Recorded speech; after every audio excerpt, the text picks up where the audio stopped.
الحمد لله رب العالمين والصلاة والسلام على سيد المرسلين وعلى آله وأصحابه أجمعين وبارك وسلم تسليما كثيرا كثيرا اما بعد عزیزان محترم، اللہ رب العزت کا بہت بڑا فضل احسان عظیم ہے کہ اس نے ہمیں دین کی باتیں سننے سنانے کا موقع عنایت فرمایا۔ قرآن کریم کی ایک آیت میں نے آپ کے سامنے پڑھی۔ یہ آیت کریمہ وہ ہے جس کو آپ جمعے کے خطبے کے اندر یا عیدین کے خطبوں کے اندر سنتے ہیں۔ ان اللہ یأمرکم بالعدل والاحسان وایتاء ذی القربى وینہی عن الفحشاء والمنکر والبغی یعظکم لعلکم تذکرون۔ یہ آیت کریمہ آپ بارہا سنتے ہیں، خطبوں کے اندر پڑھی جاتی ہے، اور یہ آج سے نہیں، یہ کوئی قریب کی شروعات نہیں، بلکہ آپ صلی اللہ علیہ وسلم کے اصاغر صحابہ کے زمانے سے یہ آیت کریمہ خطبوں کے اندر پڑھی جاتی ہے۔ اصاغر صحابہ کون ہیں؟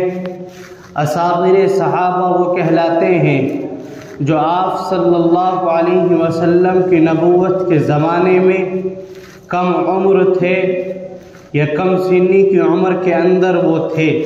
ان صحابہ کو اصاغر صحابہ کہا جاتا ہے۔ حضرت عمر بن عبد العزیز رضی اللہ تعالی عنہ، جن کو عمر ثانی ان کے عدل و انصاف کی وجہ سے کہا جاتا ہے، انہوں نے اپنے خطباء کو، اپنے گورنروں کو یہ حکم دیا کہ آپ جمعے اور عیدین کے خطبوں کے اندر اس آیت کریمہ کو شامل فرمائیں، اور یہ آیت کریمہ اس وقت سے لے کر آج تک خطبوں کے اندر پڑھی جاتی ہے۔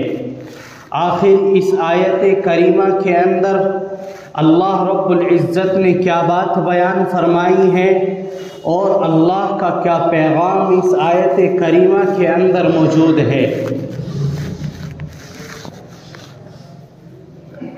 یہ آیت کریمہ وہ ہے، مفسرین کرام لکھتے ہیں کہ اگر اللہ رب العزت قرآن کریم کے اندر صرف اس ایک آیت کو نازل فرماتے اور اس کے علاوہ قرآن کریم کی بہت سی صورتیں اور بہت سی آیتیں نازل نہ ہوتی تو انسانوں کے لیے راہ ہدایت کے لیے اور انسانوں کو عدل و انصاف کے راستے کے لیے زندگی گزارنے کے لیے، اپنے رب کی عبادت کرنے کے لیے اور سب کچھ اپنی پوری زندگی کے احکام کو سمجھنے کے لیے یہ ایک آیت کریمہ کافی تھی۔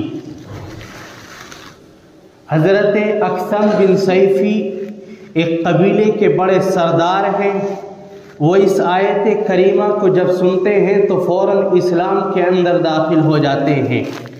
انہوں نے جب ان کے سامنے آپ صلی اللہ علیہ وسلم کی دعوت پہنچی تو انہوں نے چاہا کہ میں جا کر کے آپ علیہ الصلاۃ والسلام کو دیکھوں اور ایمان لے کر کے آؤں، لیکن لوگوں نے منع کیا کہ آپ بڑے سردار ہیں، آپ نہ جائیں تو زیادہ بہتر ہوگا۔